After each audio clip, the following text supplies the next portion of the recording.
Well, this sudden thunderstorm, I think, has put a crimp in a lot of people's weekend fun. It's pouring rain. I'm getting soaked right now. I see tents that have collapsed. I see people sitting in their cars. I see rain pouring down. As far as I know, this was totally unexpected. It's supposed to rain on Monday, but it was supposed to be 98 again tomorrow. So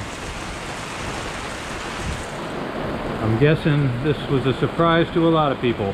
Well, it was a surprise to me. I didn't know it was going to rain. I've been working on putting my roof rack on the truck.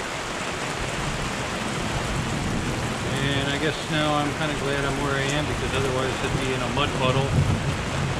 And maybe this will bring the river level up a little bit, because they said that it's at 1.92 inches, and below 1.6 you're pretty much running on the bottom. So maybe if it gets up to 2 or 2.5, it'll be a little more fun when I get the canoe out there. Anyway, that's the view from the top, or at least from Watermelon Park. This is your intrepid traveler signing off.